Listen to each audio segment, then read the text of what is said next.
All right. All right. Give me a few minutes. Give me about 5 minutes. I'm gonna jump straight into the presentation. Let me share the link to a few people real quick, and I'll get started. So y'all bear with me just a second.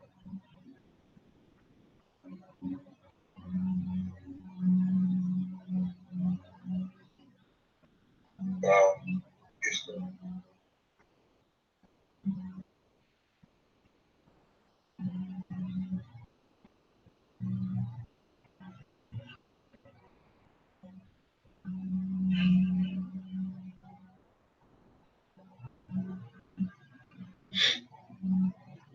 Y'all just bear with me just a second. I'm gonna get started.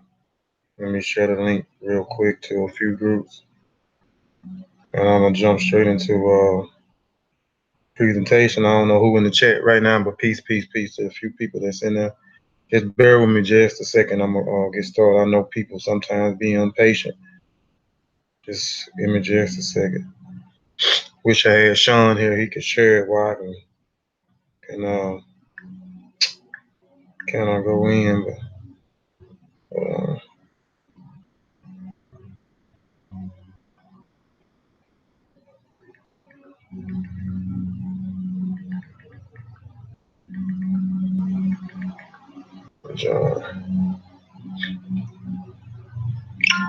all right, let me share in a few more groups, and I'll be ready. If y'all feel like someone ought to be interested in this information too, please share the video as well. God darn it. Hold on. Oh man.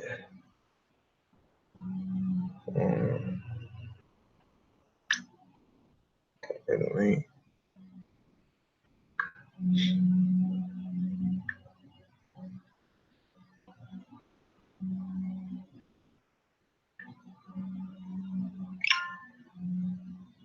Y'all just give me just a second, please. I know people popping in and popping out. Like I say, I know sometimes we get impatient. Just give me a second. Just send the link out. Just a few more groups, and I'll get started. That's why I always say hit the notification bell, so when I go live, you'll know.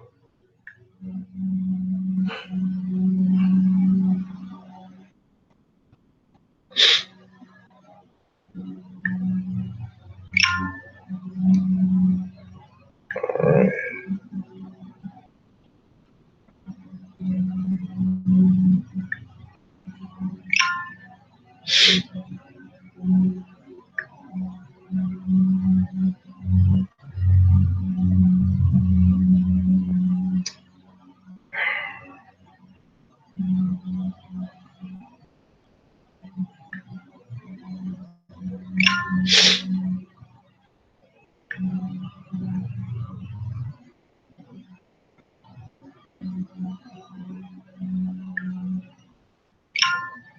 Y'all, let me share about 2 more groups and get started. I ain't gonna share it all these groups. Seeing Sean jump in here, I'll get him to share to a few more groups. Let's see.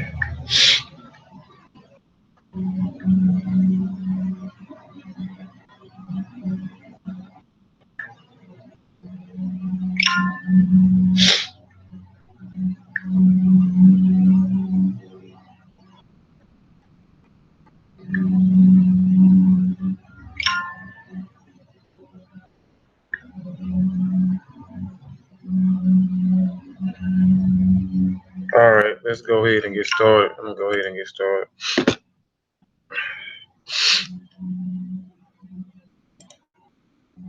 Share screen.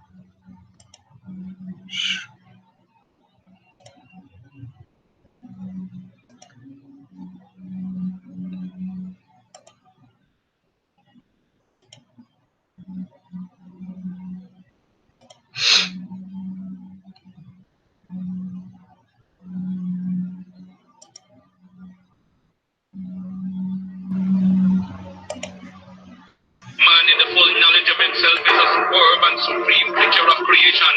When man becomes possessor of the knowledge of himself, he becomes master of his environment, the captain of his own ship, the director of his own destiny, the accomplisher of his own ends. Man should understand himself because man is full of knowledge, and this knowledge is a gift of nature. When Mother Nature created man, she deprived him of nothing. He was given the faculty of understanding all things around him. This faculty for understanding has not been taken away from him. None of his senses have been taken away from him. So there is no excuse for the black man. I'm breaking my team, red, black, and green. Queens and kings, salute, now scream. I should bring proper I should. I'm ripping my team, red, black, and green. Queen and king, salute, now scream. I should bring proper I should. I should. All right. So today's presentation is called Imbangala. Peace, brother Jadar. Peace, Satepara. Peace, brother Kwame. That's all I see in the chat right now. I can't see nothing. But today's presentation is called Imbangala. This is another installment from my Kingdom in the Congo, all my Central Africa presentations that I did, the Portuguese in the Congo, the Warrior King of Ndongo, Queen Nzinga, and the Kingdoms of the Congo presentation. So I hope you looked at those presentations that I had did a few months ago. This is the fourth installment off of that. These are the Imbangala people. I touched on the Imbangala people in the Warrior King of Ndongo presentation, as well as the Portuguese in the Congo presentations. First, I want to say ETM Hotel, Dua Duau, Dua Aku, Dua Al Netcha, Ren E Kofi Paisai, Uncle Giles Zaneb, Fatmu Alafie, Fatmu Iwa Pele, Mojube Oleran, Mojube Odemare, Egungun, Mojube Ibai, Egungun Kiki, Egungun, Madupe Ibe, Abide Fohudie. So let's jump into it. All right, I am a member also of the Masi Warriors clan, Masi Warrior clan, as well as the Seshu Ma'ani Netter group. So before we get started with any presentation that we do, this is our warrior chant. This is, we are at war with our family. I mean, not at war. We are at war with our culture. We are at war with our traditions. We are at war with our heritage.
let's go to war.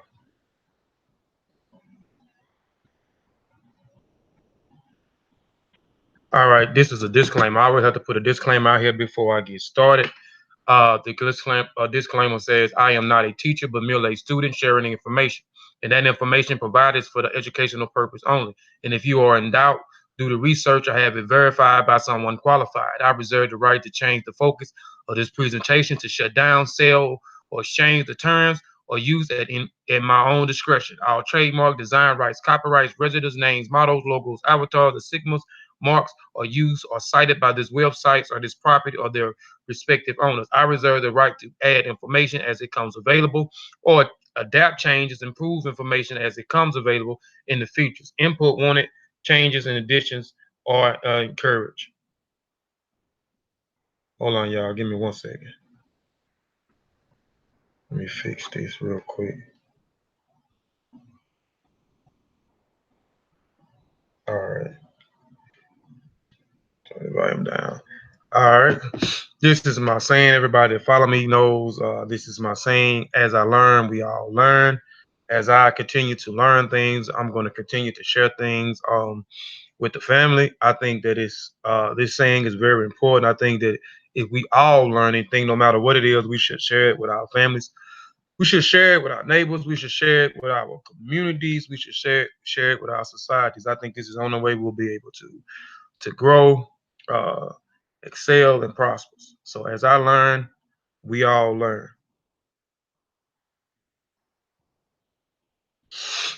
In recent years, historians have come to suspect that one of the most important people of Central Africa from the historical point of view are the Lupa and the Lupa of the Katanga. Both archaeologists and linguistics evidence points to Lupa as a region with an oldest established civilization. Recent excavations by Jacques Niquin have revealed a large burial ground along the shores of the Lake Cassel. The extent of the sites and the qualities of its artifacts suggest that its founders were associated with an empire of considerable wealth and dimension. Carbon 14 dating indicate that the empire flourished in the 8th or the 9th century. So before I get into the Imbangala people, I'm going to touch on where these people come from. They come from the Lupa, uh, who actually influenced other different cultures and provinces uh, in in Central Africa, and also became a part of Ladanda. A lot of the politics, uh, way of life transpired in Ladanda. So they say that the Mbongala comes from the Landi, migrated uh, out of Lundy. So we're going to go into both. We're going to go into the Lupa. We're going to go into the Lundy. Then we'll go into the Imbangala people. Now, those that have already followed me with the first three installments, like I said, in two of them, the Portuguese in the Congo, and then the Warrior King of Ndongo, I might have mentioned them in all three, the Imbangala people. Now, I know people say that us Afrocentric Negroes always sensationalizing Africa, always making Africa as this great utopia and everybody got along and people did things. For those that's been following me, know that I'm gonna let truth speak. So I don't say that Africa was this great utopia where everybody got along. If those who follow me know that with these presentations as well as the other presentations, I share some information of uh, our brothers and sisters on the continent doing some bad things. So this in Bangala people, I found them fascinated. And then in the Warrior Queen of Ndongo presentation, I said I was going to come back and revisit and do something on the Mbangala people because, again, they fascinated me. Some of the things that I read about the Mbangala people, I don't agree with a lot of things that the Imbangala people did, for as they had a lot to do with slavery. But if you go back and look at the other two presentations, even before I talk about the Imbangala people, and we talk about the Kingdom of the Congos and how the Congo Kingdom got started, how these Congo kingdoms got started, um, due to the Mbata and the Mpumba countries having a marriage arrangement, and these two countries through a marriage arrangement had a child named Lucchini, and Lucchini ended up finding the kingdoms of the Congo. And Lundi, where the Imbangala people is, the capital Bazaga of the Congo, is on top of a hill looking over the Lundi River, where these people, these Imbangala people, come from. So well, let's just get into it. Let's get into it. I'll talk a little bit more about that later on. So let's get into a little bit more about the Lumbee. Uh, faced with the evidence for the early importance of Lumbee, it is necessary to take a fresh look at the oral traditions of Lumbee history, and these traditions are particular vocabulary valuable where the records evidence which can be associated with dates of European activities on the coast of Angola. Angola is Ndongo. So I talk about Angola, the warrior king of Ndongo. So Angola was called Ndongo. But I don't mention Angola in my Who Was the Gala presentation as well.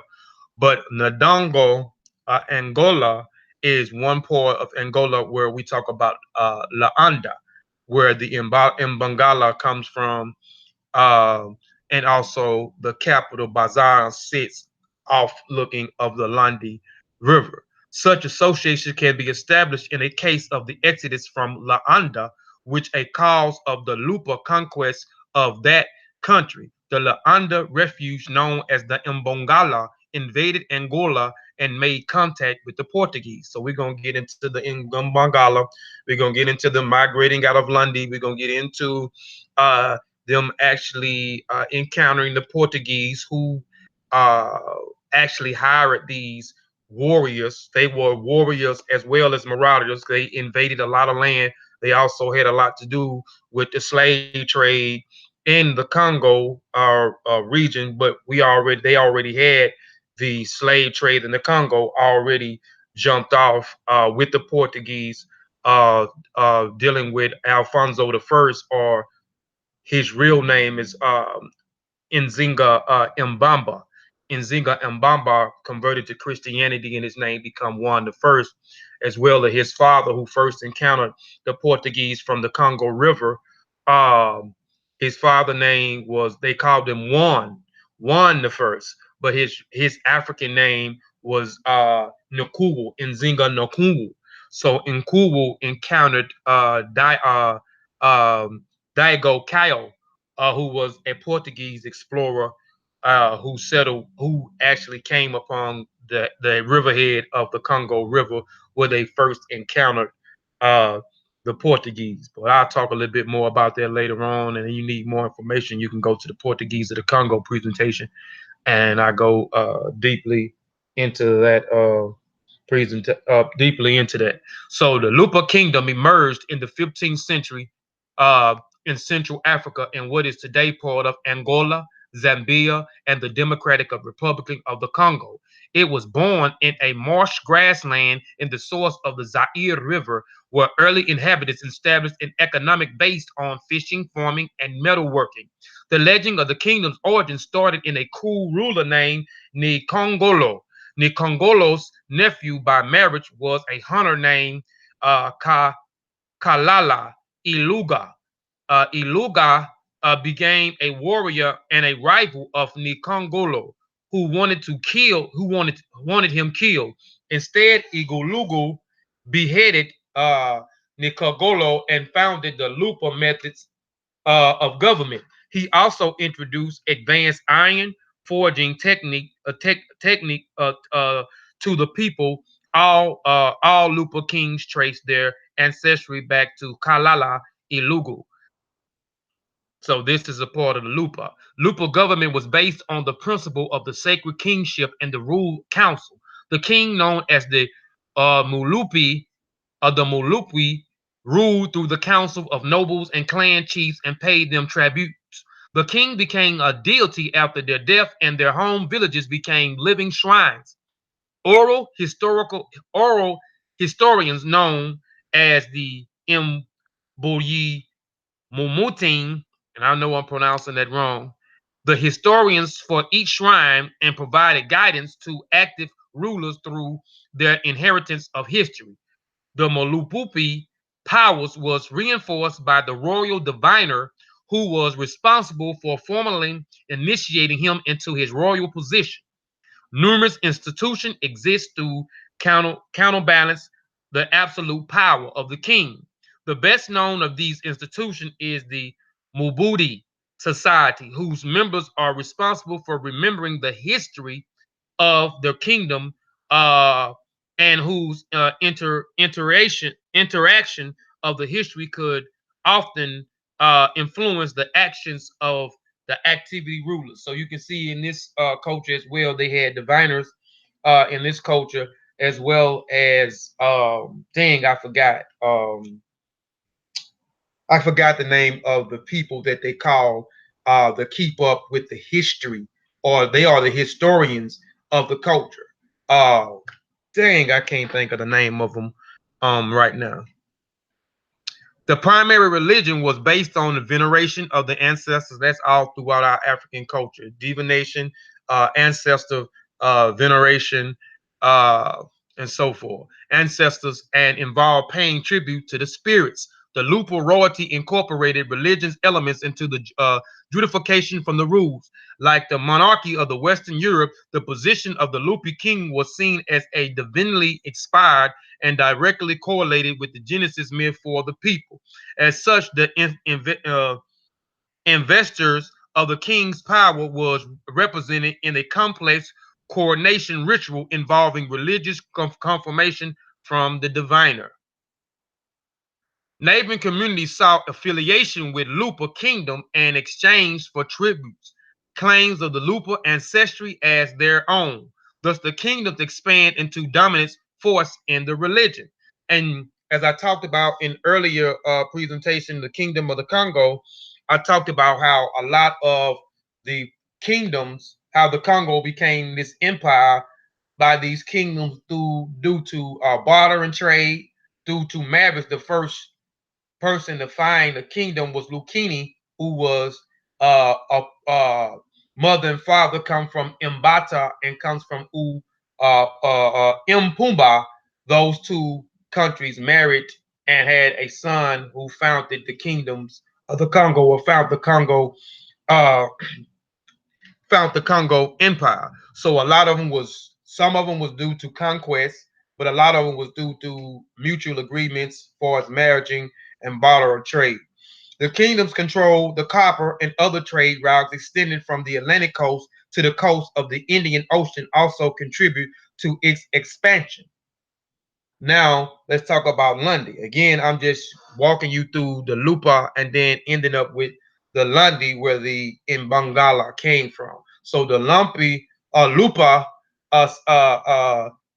influenced a lot of other countries, and they conquered a lot of other places in Central Africa. Lundy was one of the main bases that you, when we talk about the Kingdom of the Congo, or we talk about Bazanga, which was the capital at this particular time, with Nzinga, Nukuwu, and Nzinga Mbaba, who y'all know by Alfonso the First and Juan the First, but I like to call them by their names and not their Christian names. We know they was converted when the Portuguese came in, the age of discovery, and the Portuguese discovery that developed into the age of discovery. We know was the Portuguese wanted to come into West Africa, which they went into West Africa, but then they went into Central Africa as well. They went into West Africa first, and then they went into Central Africa. I know we talk about our people coming specifically from West Africa,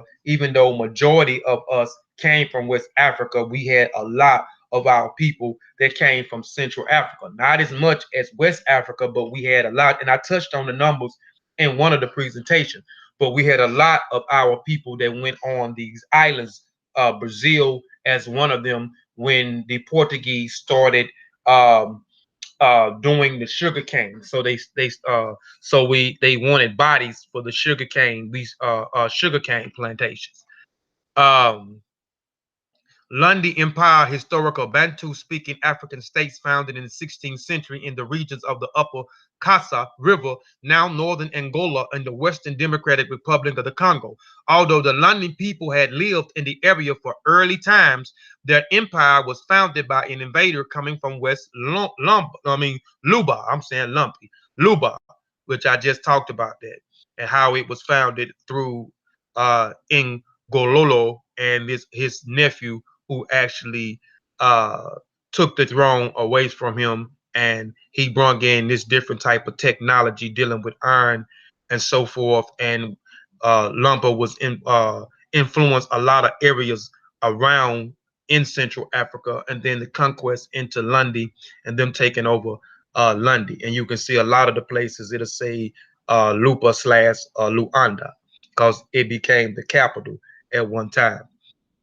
Established, hold on, early times, their empire was founded by invaders coming west from Lupa between 1600 and 750. Bands of Lundi adventurers established numerous satellites. See the Kazinji, the Kazimbi, Lumpi says Lundi states. The Lundi Empire consists of a centralized core and a ring of provinces closely tied to the capital. In the outer ring of the provinces that paid tribute but were otherwise anonymous, and the fringe of independent kingdoms that shared a common Lundi culture, and the imperial boundaries were thus only loosely defined.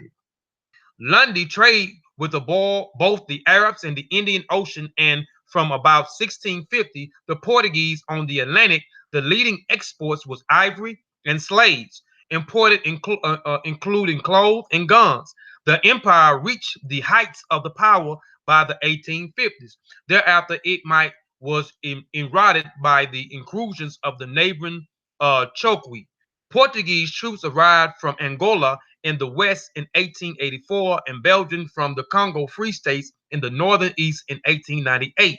London was partitioning between them. Guerrilla warfare against the Congo Free States continued until 1909 when the Lundi leaders were captured and executed. The Imbangala. So now I just wanted to share, because like I said, the Luba people, which was one of the societies that they said, let's go back real quick before I go in. Luby, let's see, that it was an important Lupi played an important role, or Lupi people in Central Africa at that upon a time. Um, so I wanted to touch on them and then touch on where they say that the Lundi people actually, not the Lundi, but the Mbungala actually come from. So their origins the origins of the Imbangala. The Imbangala were people possibly from Central Africa. They appeared on a scene in Angola during the early 17th century.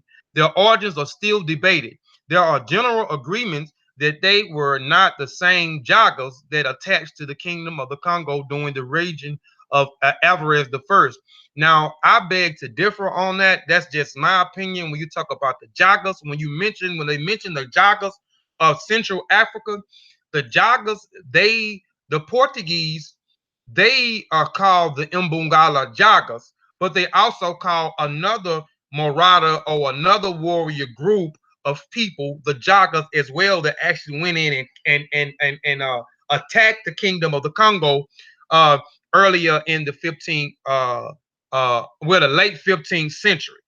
And these Jagas is just a name again that the Portuguese gave to these different warriors or marauders at this point of time. And going back and doing some research, the dates that they give for these Jagas, they saying that it's not related to the Mbongala, but the Mbongala arrived earlier than the late or the middle 16th century, but they arrived in the Congo um, in the late 15th century instead of the middle 16th century. So a lot of things I seen that these people was already there. So they saying that some say that those were the Imbangalas that attacked the Congo in the beginning, but you have some scholars and a consensus say that the Imbangala arrived in the middle of the 16th century when they migrated out of London. In the 19th century, there was a determined that the oral tradition of the Lundi Empire suggests that both groups of the Jaka marauders originated in the Lundi Empire and fled during the 17th century. Another theory is that the Imbangala was a local people of southern Angola originating from the Ba Plateau of the coastal region of west of the highlands, which some say that they was already in Ndongo. You know what I'm saying? Ndongo or Angola is one of the kingdoms of the Congo Empire, and Angola or Ndongo became the capital after Bazanga was the capital. Bakongo Bazanga was the capital again doing Nukuwu and Mbombaba, which was his son. These were the kings at this time when the Portuguese explorer Dagaio Caio, who actually came there at the head of the central what's the name, and then the people of the Congo began to trade with the Portuguese. Daigo arrived there in 18 no Daigo arrived there, excuse me, in 1483, and he took some of Nkugu men back to Portuguese, and he left his men there for 2 years. Dago Kao returned back into Central Africa or into the Congo around 1485, and as he came, Nkugu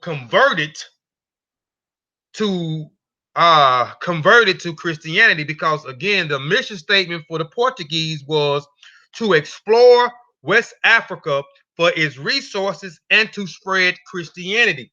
So when Dago came back and brought Nukuru's men back after being gone for 2 years, and he left some of his men there, excuse me, he brought missionaries in, and Nukuru converted to Christianity to solidify uh, their trading that they was going to be doing back and forth. So in the beginning, they was trading ivory, gold, copper to the Portuguese, and the Portuguese was giving them kettles, pots, mirrors, umbrellas, and then the Portuguese jumped off into the sugar cane, and now they wanted bodies for the new for the islands, for their plantations, their sugarcane plantations. So at this particular time, Nukuru's son became, well, actually Nukuru, after 2 years after 1891, Gaio returned again to the Congo. He actually then convert his people in the Congo. He did not convert the people in the Congo into Christianity, but and actually he actually went back to his indigenous spiritual system in Central Africa.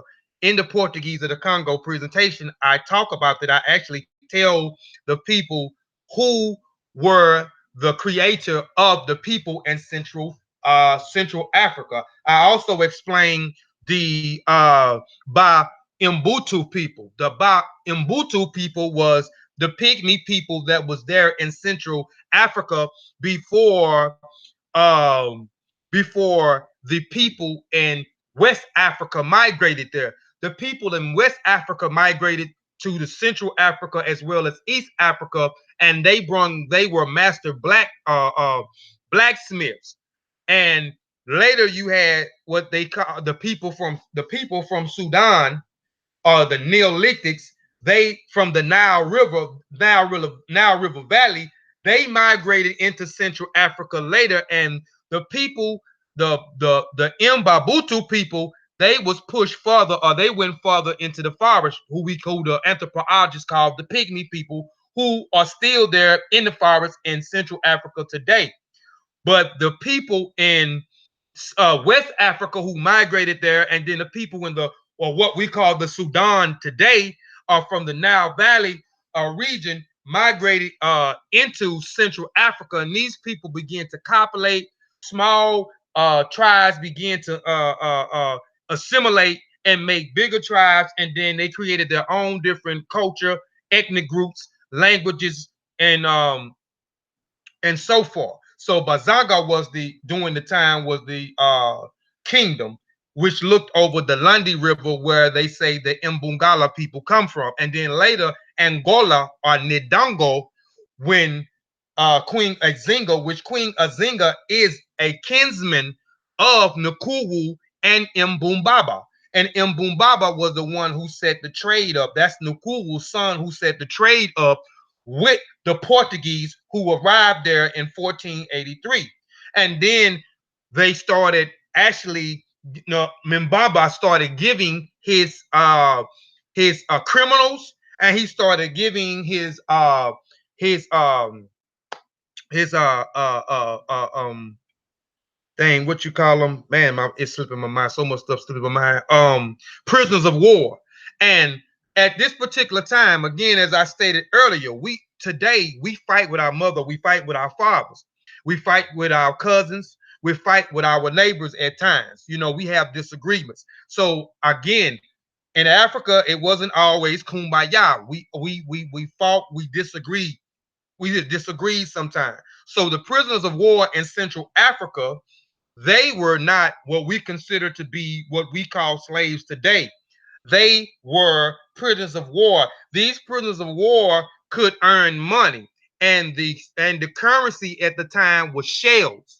They used shells in Central Africa as a currency. So they could earn money, they could own land. The prisoners of war could own money, earn money, own land. They could marry the locals in Central Africa, and actually after they worked off their debt, they could actually assimilate into the society, or they can go back to where they come from.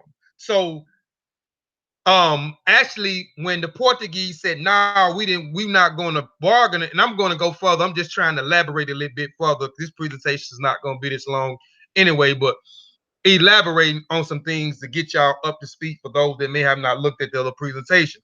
So actually afterwards, Mbambu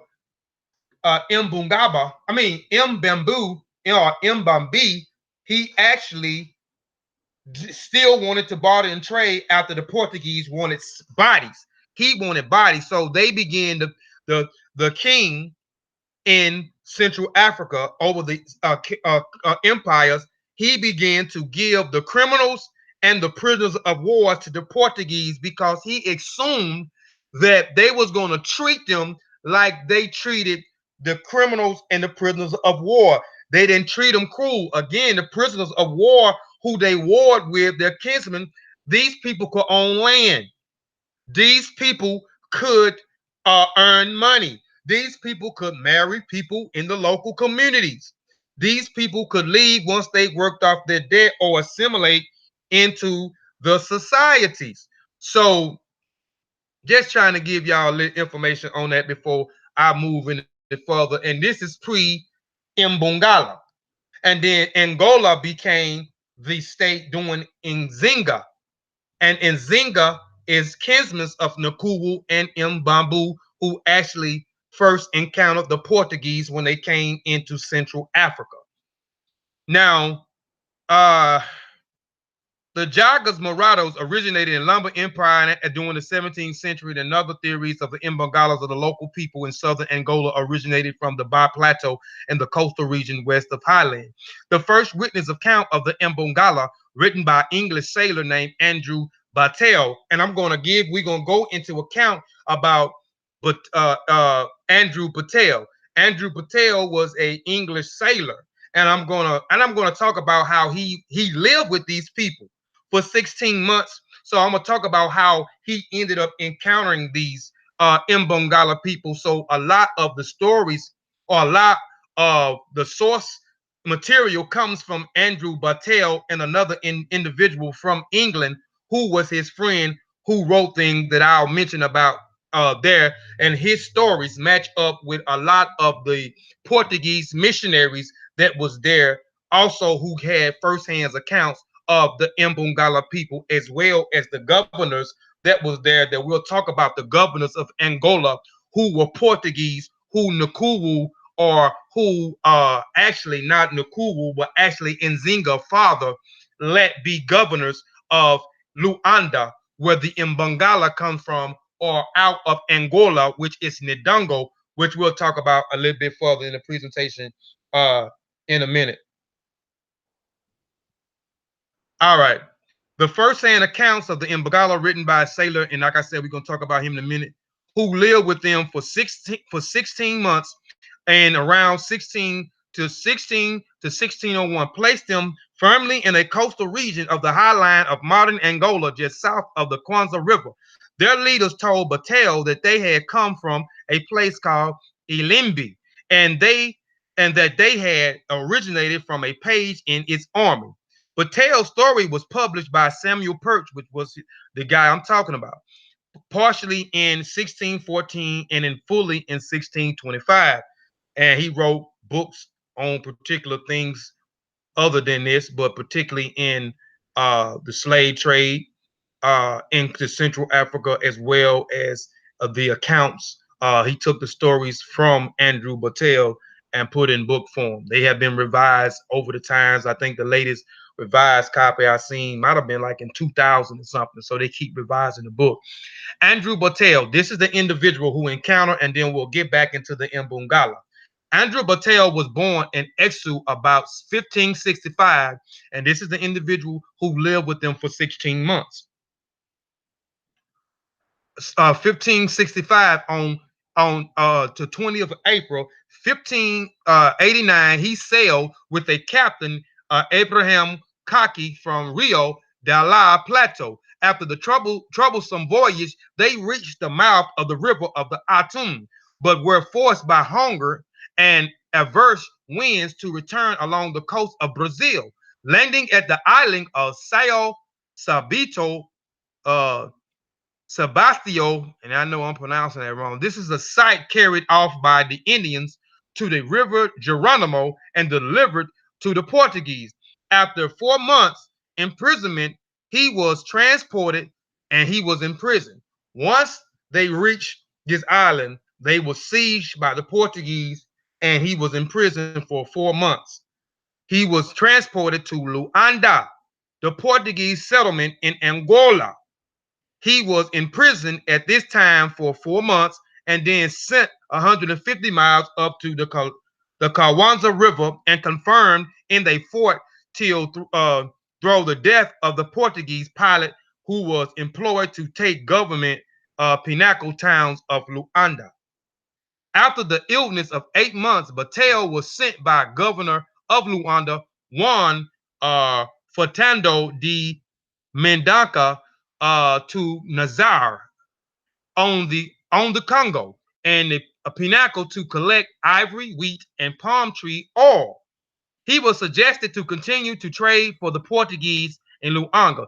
This time, after he was prison, he was taken somewhere, and after this individual died, he was they wanted him. They actually got him because he was a sailor. So he started setting sail and getting and trading ivory, wheat, palm trees, and actually slaves.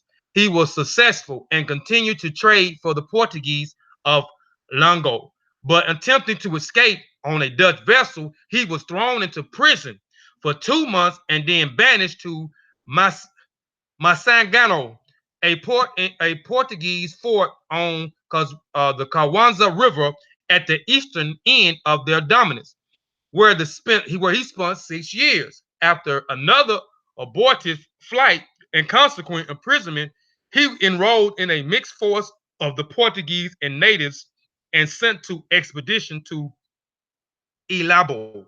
In this campaign, which was successful, Batel received served wounds in the leg.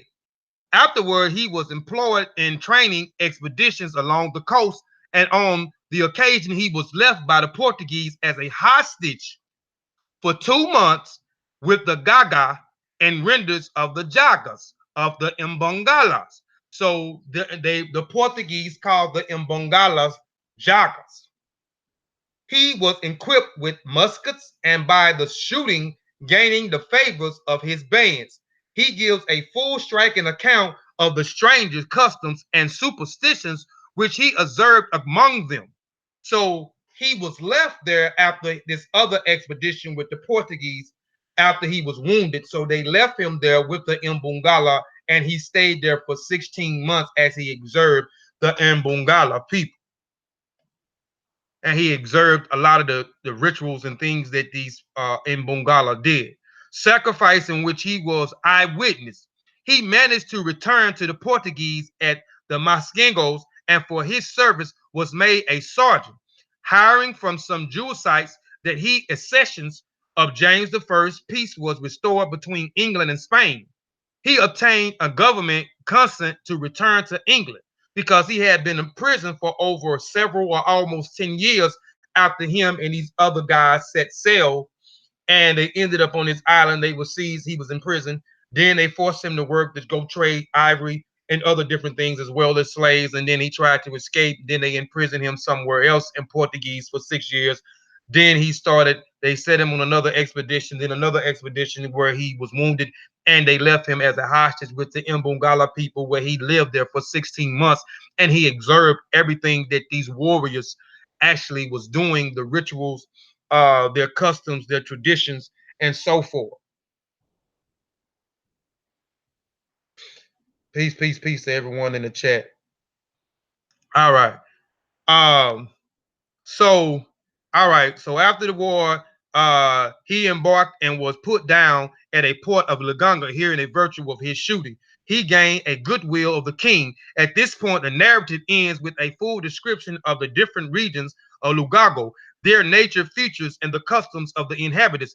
After 3 years spent in the district, Battelle returned to England, having been absent for 18 years. Wow, I said 10. He was actually absent for 18 years and he returned back to Essex, England. So Andrew Patel is the individual of some of the information that I got the first hands account from, actually from purchase book, as well as some eyewitness accounts that match up these eyewitness accounts from these missionaries, Portuguese missionaries that was in the Congo at the time. Remember when Dagaio came in and the people in Central Africa first encountered the Portuguese was in 1841.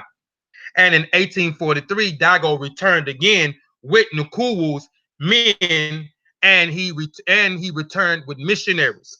And then during the time of his son Mbumbaba, who converted to Christianity and then made Christianity the natural religion. His father did not make the religion Christianity the nation religion. He gave you a choice. If you wanted to convert, you could convert, or you could stay and practice your own indigenous spiritual system.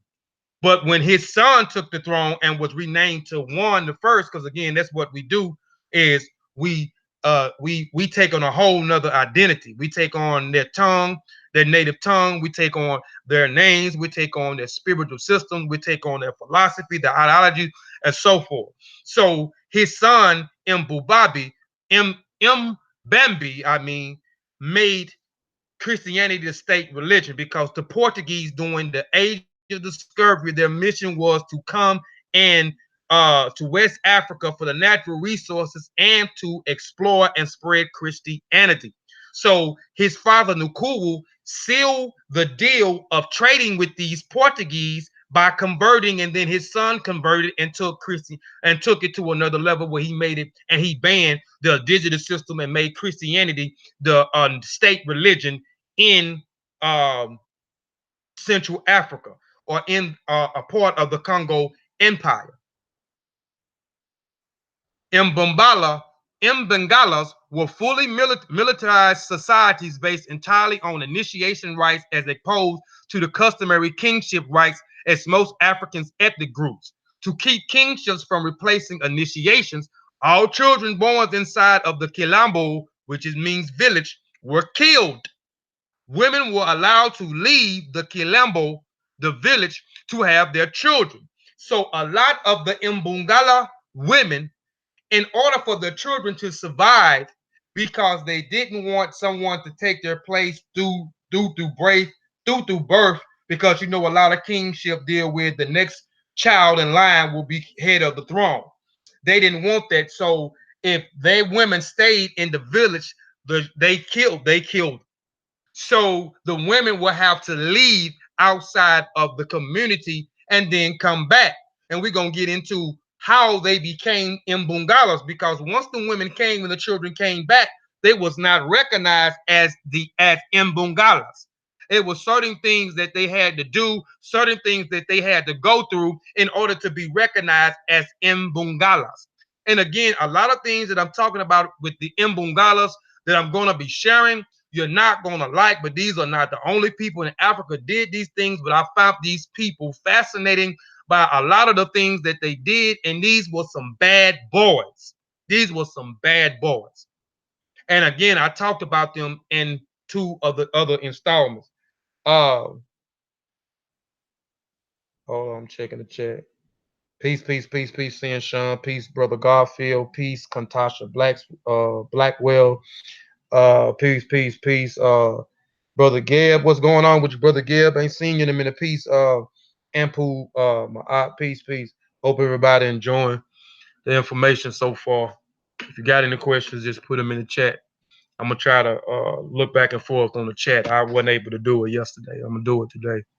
Uh, So the Imbangalas were fully make sure I'm not reading the same stuff over. Okay, I talked about them. They were killed. Women were allowed to leave the village to have their children, but when they returned, the child was not considered an Imbangala until ongoing initiations and almost Spartan-like programs. Children were trained daily in groups and individual combat. The Imbangala also rep military advantages deriving from their adherence to their ritual Yijili codes. The Imbangala was bound by the martial, which were warring people, codes that centered on an ointment called Ma'asamba. Young boys who were to become Imbangalas underwent martial training or warrior training and an initiation ritual that accumulates in their bodies covered with the Maja Samba was believed to confirm invulnerability as long as the soldiers strictly followed of Yijilis, which was strict codes, which includes forms of infanticide, but we talked about the killing of the children that they did if you was born there, because they didn't go off the regular African kingship society. They didn't believe in that. So their children had to be separated from the village as well as their woman in order for the child to survive and then come back and go through rigorous and strenuous training and initiation things in order to be recognized as an Imbungala. So infanticides and cannibalism. We're going to get back into what we talk about cannibalism, because what we thinking about cannibalism are what these people doing. They did it symbolically. We'll talk about that in a minute. But they said that these people was cannibals. All right, peace to you, Sister Julia, and peace, brother Mac Tip. Hotel. Uh Miller suggests that the Imbangala killings of their children was a metaphor for ceremonies of elimination of the matrilineal kingship ties into the replacements of the rules of the Quilombo, which means village. And to emphasize the Yayacha, which was strict codes that they lived by, also included symbolic forms of cannibalism. So it was a symbolic form of what they call cannibalism. And we're going to get into, because this was a custom of Central Africa, not only by the Imbangala, but a lot of the states or clans of society believed in this as well. And we'll talk about what I'm talking about. The concept of the cannibalism may have result in the ideology native consequence stemming from the abolishment of lineage and from a wandering of the Imbangala band. And there were many Imbangala bands, and we'll talk about how they were spread it out and they were sectioned out in a minute. Many West Central Africans believe that a spirit of a person not buried in a lineage land would return to torment those responsible. Thus, the Imbangala symbolically ate the bodies of the fallen comrades to keep their spirits from returning to cause them harm. So they symbolically ate their fallen soldiers because in Central Africa, it was believed that if you didn't bury your people on their native land, then their spirit would come back and hunt them. And as you follow the Imbangala people after they left out of Luanda or they left out of Ndongo, which we call Angola, they begin these warriors, these marauders, they begin to terrorize other different provinces, and they became instrumental into the slave trade in the Central Africa, and they worked for the Portuguese, and we're going to talk about who they worked for and et cetera, in a minute. So these Mbangala people, they migrated everywhere in Central Africa. So as they migrated, they wasn't able to go home to bury their fallen soldiers. So they symbolically ate the bodies of their fallen soldiers who this sailor or these Portuguese missionaries say these people was cannibalism. But this is the reason why they said that, because in Central Africa, it was a custom if you wasn't buried on your native land, then if you didn't bury them on the native land, your folks or your family on the native land, then their spirit would turn back to hunt you.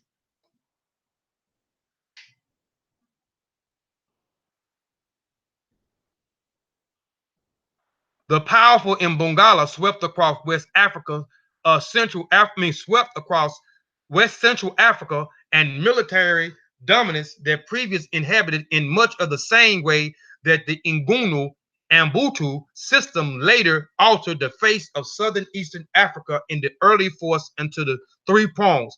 The right horn, Mutanda; the left horn, Muya; the vanguard, Muta Uta, which used when fighting away from their fortification. So this was some type of formation that the Imbangala had.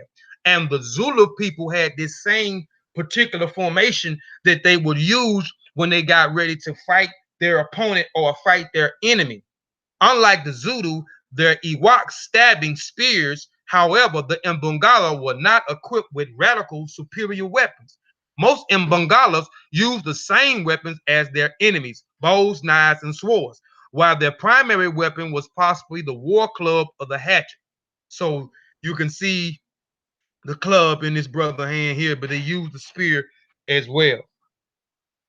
However, these individuals, mortals, note that the central factors that led to the numerous Imbangalas. Rather, the Imbangala success was based on their martial culture, which included disciplined military training and trained adherence to the Yitya, strict and sometimes brutal codes. The Imbangala military training took place on both individuals and regiment levels. Warfare in Angola was generally fought by specialists well trained in hands-to-hand combat, while most Angolians men would be somewhat proficient with bows and arrows because of their hunting experience.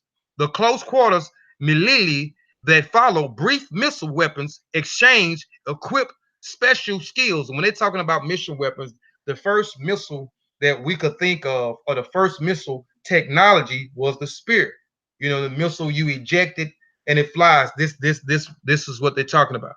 Thus, many Angolian society developed fighters with specialized combat skills who act as soldiers for the rest. Yet the local champions could not claim the highest degree of military preparations that was obtained by the Imbangala. So no matter how much the other people in Central Africa trained and had these skill sets, the Imbangalas, their extensive training as a child all the way up to be recognized in these initiatory systems that they had to go to, was always dealing with warrior combat, military combat things. So they was very highly skilled, and this is another reason why they was hired by the Portuguese, who were fully professional fighters living in a constant state of martial preparedness. So everywhere that these marauders went into, these military Imbangalas went into, they, you know, they rampaged a lot of these other different societies, and they conquered other different societies because they was well equipped in combat. In combat, peace, peace, peace. I am King Sosa. Peace, peace to you, my brother.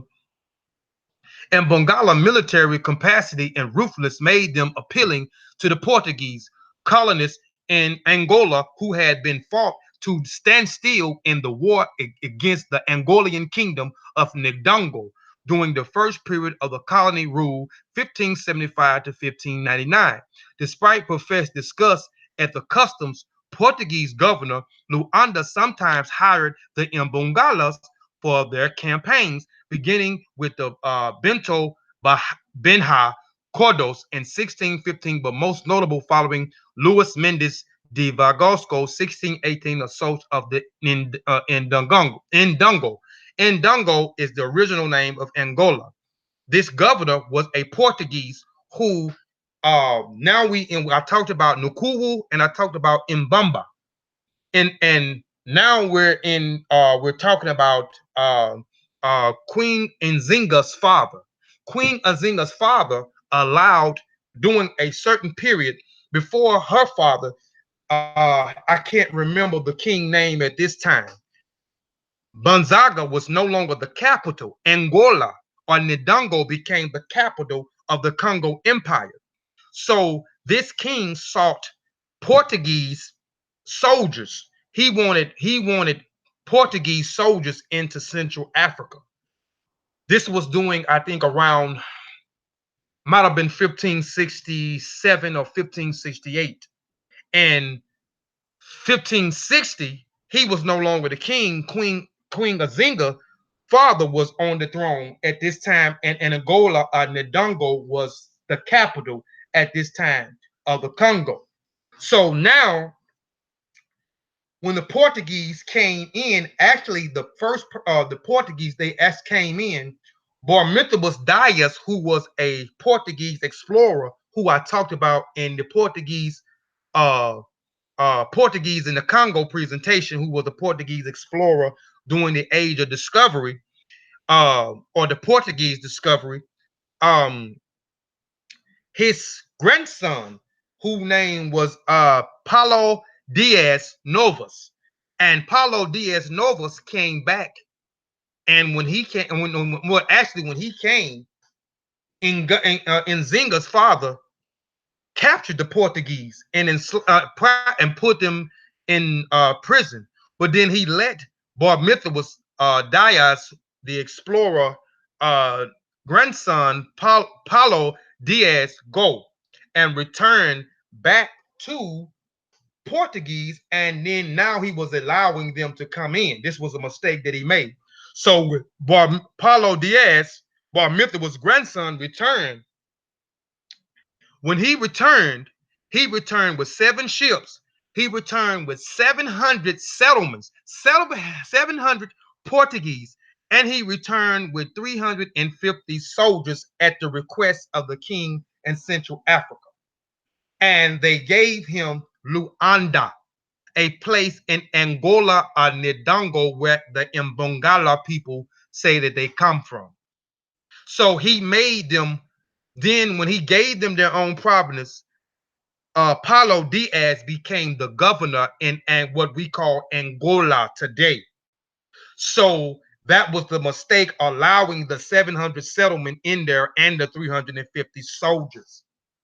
And then later they flipped the script and started warring against this, when the warrings took off with Queen Nzinga, who fought the Portuguese for 40 years. And Nzinga was the kinsman of Nukuwu and Mbumbaba, who first encountered Diogo, who also was a Portuguese explorer who came in 1481 on the river head of the Congo River. So just trying to give y'all some clarity, and for more information, you can go look at those 3 presentations: Portuguese in the Congo, the kingdoms of the Congo, and the warrior king of Ndongo, Queen Nzinga, because all of them correlate and tie in together. Even this presentation is sprung off the Mbungala presentation. So now at this time, you have Mendes Vasconcelos, who is the governor of Luanda. So I'm just trying to explain how Paulo Diaz and the Portuguese ended up with a settlement and and named it Angola, and these people actually settled there, and then how the Portuguese ended up going to war with the people in Central Africa, and this was around the time of Queen Nzinga, her father, and her brother. And you can go look at that presentation for more information. So Mendes Vascos operated with 3 bands of Imbangalas, and there were many Imbangalas because they trained, because Andrew Battelle, one of the first-hand accounts, a European sailor, a English sailor that I gave you some information on a few slides back, how he arrived and was left there as a hostage by the Portuguese there for 16 months after he was wounded. So he encountered the Imbangala and had firsthand accounts of a lot of their spiritual systems, their initiatory rites, their customs, and so forth, and how they treated their women, their children, how they extensively trained the children up, and so forth, how they became instrumental in the slave trade in Central Africa, dealing with the sugarcane plantations in Brazil's and the other islands and so forth. So Mendes started taking a liking amongst the Mbangala people. So dang it, my bad. Shoot. All right. Operated 3 bands of Mbongalas, but soon found that they were not disciplined. They were not enough to serve the Portuguese. Cancela bands particularly broke free of the Portuguese control and began a long campaign of pillaging that eventually established them as the Box Dias Kasanga regions in modern Angola along the Congo River. Now, this is the individual. This is the second government of Ndongo or Angola. The first one was Pedro Diaz Novas, who was the grandson of Barmithillos Diaz, who was the Portuguese explorer during the age of Portuguese discovery. Um, and this was the second or the third. He may have been the third government, but they was allowed to come in by Queen Nzinga's father into Luanda or Angola or Ndongo and set up a province here. So here is the individual. I'm not going to read this, but this is who this guy is. That's what he looked like, a painting of him. By 1618, the heirs of Ndembe and the ruler of Mataba, Imbada, who Nzinga was a sister, or revolted against the Portuguese, but were defeated by the forces of the government of Luis Mendes de Vascos. This was the individual that employed the Mbungalas at this time to help them fight uh, the king in Central Africa and take over the kingdoms in the Congo at this particular time. So that's why I said that Queen Nzinga's father, Queen Nzinga, well, it actually goes back to the kinsmen Nkuwu and Mbumbaba first encountering the other Portuguese explorer, Diago Cao, and actually started bartering and trade with them, and then started actually selling their criminal, well, not selling, but actually giving, because they wanted to continue to barter and trade with them. So the Portuguese no longer wanted gold, ivory, and and copper and other things from the people in Central Africa. They wanted bodies for the sugarcane plantations. And again, as I explained earlier, Mbumbaba did not really want to give his criminals and give his um, prisoners of war to them, but he did it to continue to keep the barter and trade. But he was under the illusion that they was going to be treated like they treated their prisoners of war. Again, I told you that the prisoners of war in the Central Africa that they war with, these people they could own land, they can earn money, they can marry the locals in the society, they can actually assimilate after they paid off their debt and leave or stay. So this is what they thought that the Portuguese was going to do. They didn't know that it was going to be cruel. And then later on, he began to write letters, which I showed you a letter, and I'll share more letters if you want, of Mbumbaba writing to the Portuguese and explaining to them how it is destroying Central Africa and depopulating Central Africa because he allowed them to take them, and then he allowed the Portuguese merchants to come in and taunt his people with this merchandise that they had and giving them guns.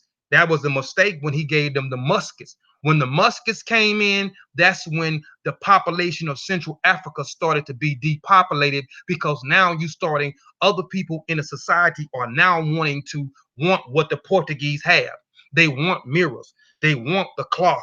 They want umbrellas. They want these different kettles. They want all these other things that the Portuguese was giving to the kingdoms. So now you got the people in a society now taking up arms that the merchants that was giving them. Okay, we'll give you the guns. So now, which we see through all Africa, that one group of people got the guns and the other people don't. So now you started having people starting to go in because it was set up as Mbamba was the only person, or the kingship was the only person to give the people to the Portuguese, you know what I'm saying, to be enslaved. But again, he didn't think that they was going to be treated like that. Again, his prisoners of war on land, his prisoners of war earned money, his prisoners of war buried locals in the society. His prisoners of war was able to leave later on once they paid their debt off, or they could assimilate into the society that they was already in.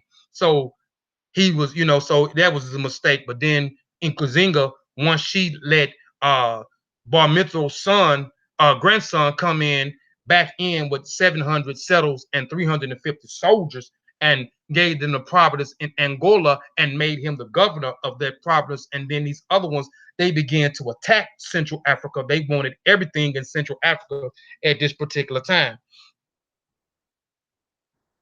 Uh, Hold on. I know this is off topic, but I'm looking for a Bible scripture that talks about slavery. And then, oh, okay, yeah, that's way off topic. I'll let somebody in the chat do that. But peace, peace, peace. Senator Lisa, I don't think I spoke to you. Peace to ACLUNA. All right. Let me see. Hold on. Make sure. Let's see. Dang, I'm out executed. Okay. Hold on. I'm trying to make sure I ain't skipped the hold on, I'm gonna go back. Menes Vescal, who attacked Ndongo capital with the help of the ally. Okay.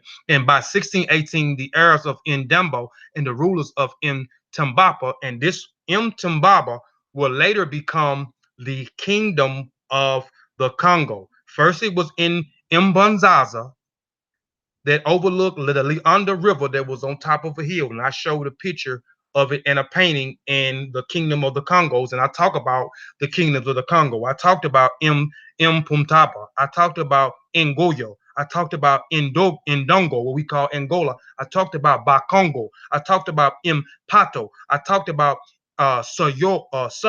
I talked about Mpengo. I talked about Nsudu. I talked about Pimba. I talked about Mbaza, which was the capital of the Congo at the time. These was made up the empires of the kingdom of the Congo. I talked about earlier about Mbata and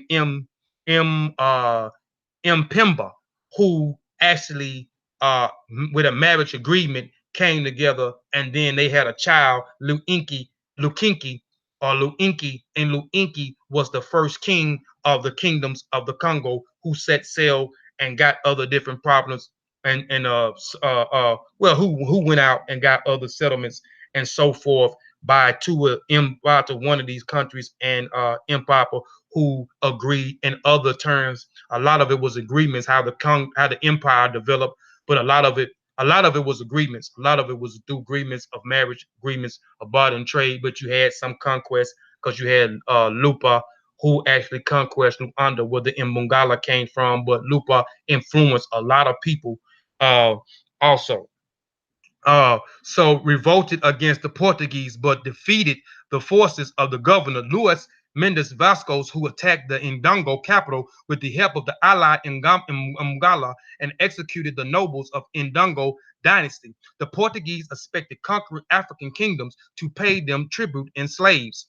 The slave tributes was set up by the Portuguese official Bento Cordos in 1608, which they had already been jumping off with the slaves with Nkuwu and Mbumbala. But like I said, now we into the phase of in Nzinga and her father and her brother, and then you got Nzinga, which demands a delivery of slaves to the Portuguese through the Ndongo notability. And in the Ndongo is Angola. Another band of Imbangala actually joined Ndongo and opposed the Portuguese, though it would eventually betray the Ndongo Queen Nzinga Mbambi. This is Queen Nzinga. First, they was employed, the Imbangala was employed by the Portuguese. The Portuguese, I mean, the Imbangala was very instrumental in the defeating and breaking down the empires in Central Africa. And later, some of the bands of the Imbangala left the Portuguese, and a lot of them, they was just untamable, tameable.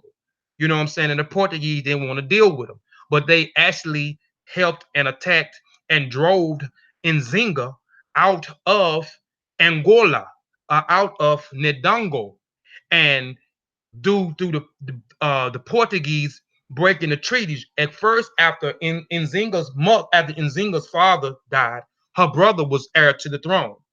Her brother fought with the Portuguese, and then the Portuguese wanted to set up a treaty, a peace treaty. So, in behalf of Nzinga, in behalf of her brother, she went to speak at this treaty to negotiate the terms between the Portuguese. And you can see the picture, the famous picture of Nzinga sitting on her assistant. Some say it was a male, some say it was a female, it was assistant. So she wanted to be on the same level as the Portuguese governor, and the governor did not offer her a seat. So her assistant sat down so she can sit down and be on the same level and look this Portuguese in the eyes as she actually negotiate the treaty. And as she negotiated the treaty, she actually, and this is what we make mistakes in doing, because her kinsman Nakuwu, who became one the first, converted to Christianity. Then his son Mbumbi converted to Christianity, and then he changed his name to Alfonso the First. So now, to solidify the treaty, she converted to Christianity, and she changed her name to Donna Anna Zusi, if I'm saying the name right. I know it's Donna Annie. I can't remember the last name, but she became actually this Portuguese woman, European woman, she was named after, became her, they say were her godmother. So she was named after her Christian godmother. But so she converted, and the Portuguese treaty stipulation was everybody that they had captured, they was going to return those prisoners of war back back to Central Africa. They was going to stop warring with them, but they broke that treaty. Then they came up with another treaty they broke, and then after the second treaty, the Imbangala was still working for the Portuguese, and they pushed her into M M Tambata, M Temba, if I'm pronouncing it right. Again, excuse me because I'm turning these names up, so please forgive me if I'm not pronouncing the name right. So after she was pushed in out, and later on, because she fought with them for 40 years, then another form of the Imbangala people, because doing Andrew Bell, he said that they grow so much, he's seen about 16,000 Imbangalas. 16,000. And their thing was that the children, again, that they had to go outside the community to have them, and then come back in, and then go through these different combat phases and initiatory systems in order to be recognized as in Bengala. So they was taught how to fight and specialize and all these different types of skills. But as they raided other different provinces and conquered other different provinces, their key thing was the children. So they would take the children and train them up, and this is how their military grew, from them raiding kingdoms and taking the children and training them up as adults to be these master warriors, these great military combat warriors.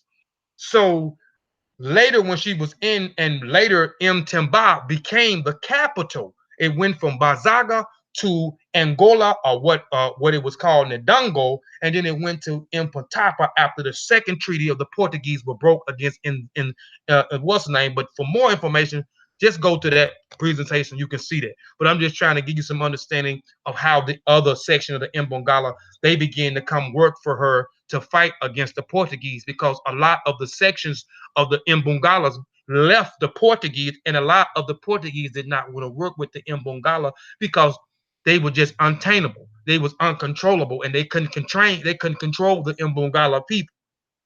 So, and the frustration of the Queen's attempt preserving the Imbangala independence from the base of islands of the Kongo River after Nzinga short-lived attempt to join the Casaline in 1629 to 30, she went to Matapa and there formed her own and joined with another Imbangala band led by a man known as Nzinga Mono, Nzinga's son, though reported to be an Imbangala herself.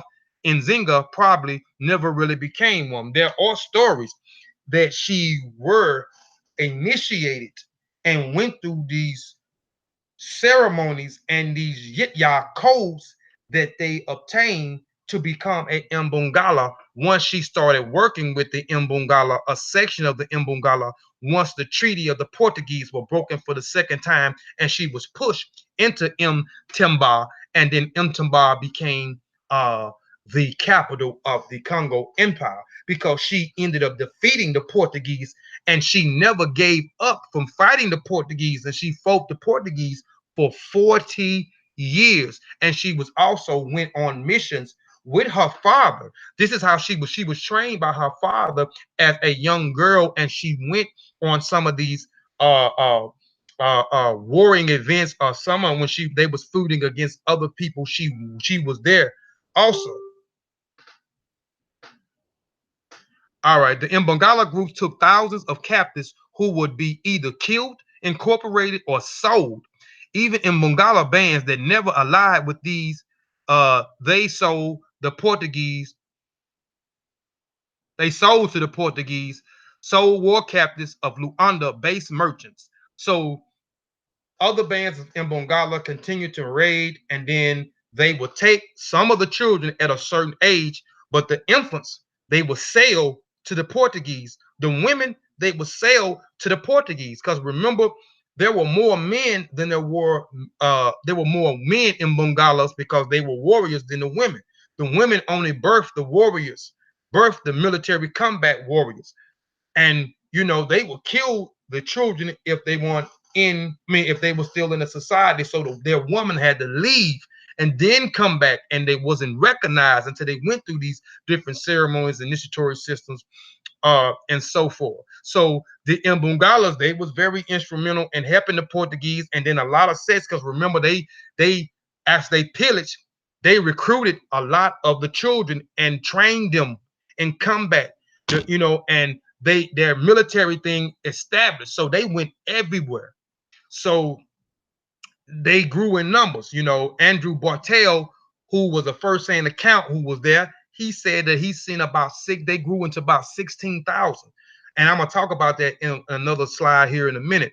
The Portuguese, then they sold a lot of the young men and a lot of the infants and a lot of the women to the Portuguese. All right. Although Portuguese administrated, the clergy rarely referred to specifically to enslave a woman or children in West Central Africa. Captives arrived in the Spanish Caribbean from Angola definitely included both women and children. The forces migrated of children is especially evident. During the late 1610s, the early 1620s, slave voyages from Angola commonly included large numbers of children, described as mollusques machos or crias de pochos, nursing infants. On the 173 captives, Avidos embarked at the outset of his 16th voyage at San Domingo. 42 were identified as Molincos, including more than 30 children between the ages of 5 and 9 years old. Children were even more prominent on the slaving voyages from Angola during the same area. Sailing from Luanda 3 years later, the ships Nusustu, I'm not even going to say the name because I'm turning it up. This embarked a total of 280 captives in Cumana in eastern Venezuela. Among the captains who had survived the voyage, 49 were considered Molikis, who they called children, and Machos, another 45 were nursing infants. The current migration of children from West Central Africa was by no means limited to the Espanol of Venezuela. Ships sailing from Angola and Vasco in 1622 also carried significant numbers of child captives. The San Francisco landed a total of 349 captives, including 80 molluscos and 34 nurse infants. The caravan San Anto Ursula disembarked another 239 captives, of whom 72 were considered Moluccos. On each of these voyages, small children constituted roughly the third of the captives. So during this period of time when the Imbangala was raiding and they was actually giving infants in a certain age of children and women to the Portuguese. So they was documenting a lot on the slave ships. They had more children and women than they had men on these slave ships around this period of time when the Imbangala was selling them to the Portuguese out of Central Africa. In Bungala, other bands were integrated into Portuguese army, serving as an auxiliary soldiers under their commanders and canteen within the Portuguese territory.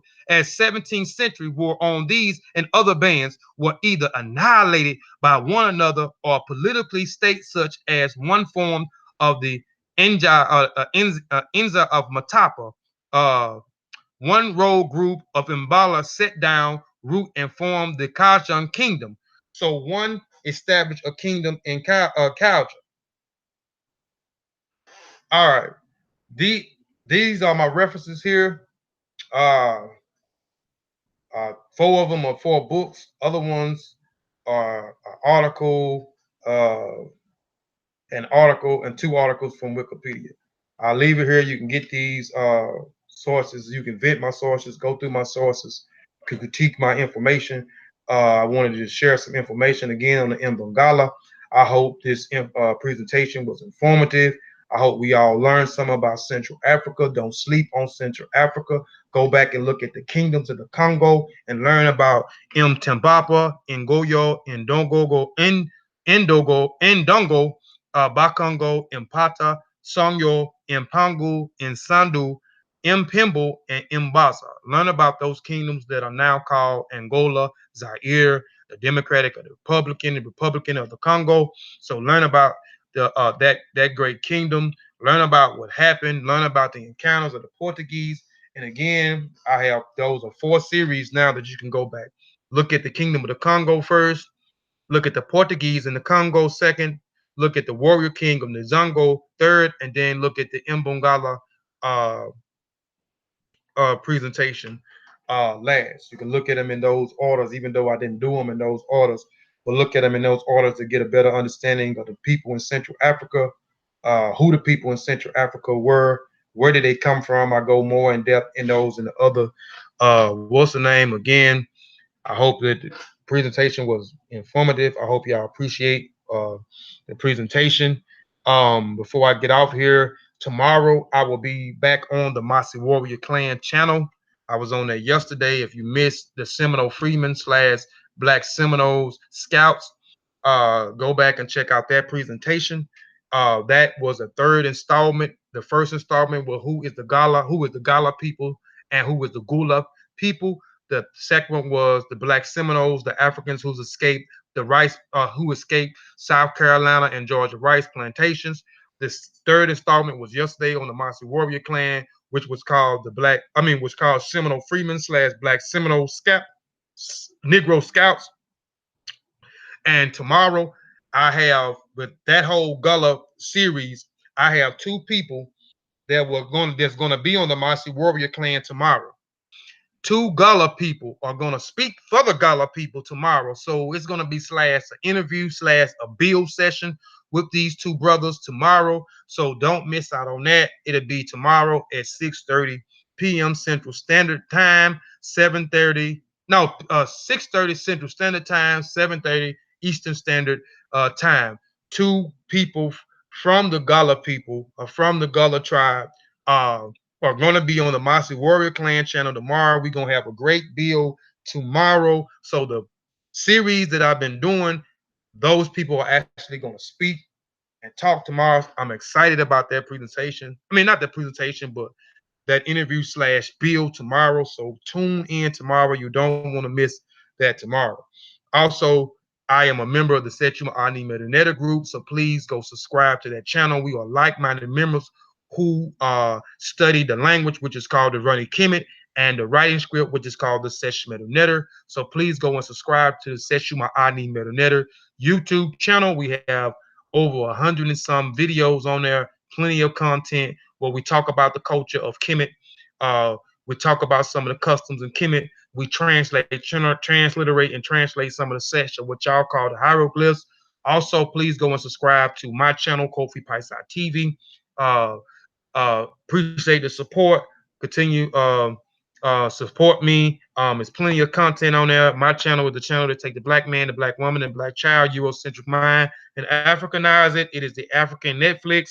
So check it out. Anything you want to know about the customs, the traditions, um, uh, uh, you can go to there. I'll be doing something soon on the African shrines. So I'll be talking about a lot of the African shrines on here pretty soon. Presentation on that soon. I'm not gonna say when, but soon, because I'm finna take a 2-week hiatus once the show. Once I do the interview / build with 2 Gullah people tomorrow on the Mossy Warrior Clan. Also, go subscribe to the Mossy Warrior Clan channel. Please continue to support the channel. We have a lot of content on the channel. So please continue to support us. Continue to support Brother Ben, Brother Sean, Brother Nahisi, Brother Amin Ma'at Ra with his books, um, Brother Shabazz, Class of Shabazz, my Brother Fortune, which will be coming out with something soon. Peace to Brother Fortune. He'll be coming out with something, I think a documentary or something. So be on the lookout for that. So please go and support these platforms. Continue to support us. We're doing this for the love.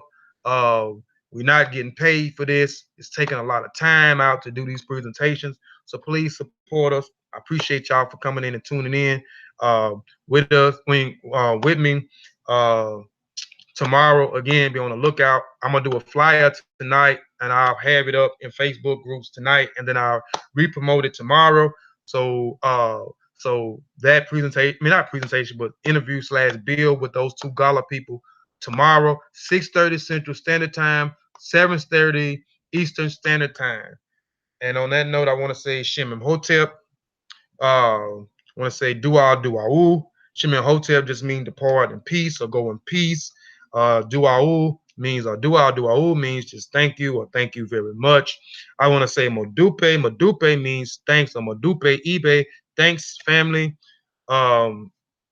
Also, Moriri, which means appreciate or appreciation. So I appreciate those for tuning in, watching the video. You could have been doing something else, but you was tuning in. You was rocking out with me. If you have any questions later on, please put it in the chat. I always go back and look at them, answer questions. You can hit me up on Facebook, hit me up in Facebook Messenger. You can email me at labarrisnelson@yahoo.com. Again, I appreciate y'all, man, and I'm out of here, man. Man in the full knowledge of himself is a superb and supreme creature of creation. When man becomes possessor of the knowledge of himself, he becomes master of his environment, the captain of his own ship, the director of his own destiny, the accomplisher of his own ends. Man should understand himself because man is full of knowledge, and this knowledge is a gift of nature. When Mother Nature created man, she deprived him of nothing. He was given the faculty of understanding all things around him. This faculty for understanding has not been taken away from him. None of his senses have been taken away from him. So there is no excuse for the black man. I'm bridging my team, red, black, and green, queen and king, salute, now scream, I should bring from another hit, I should five I'm ripping my team, red, black, and green, queen and king, salute, now scream, I should bring from another hit, I should five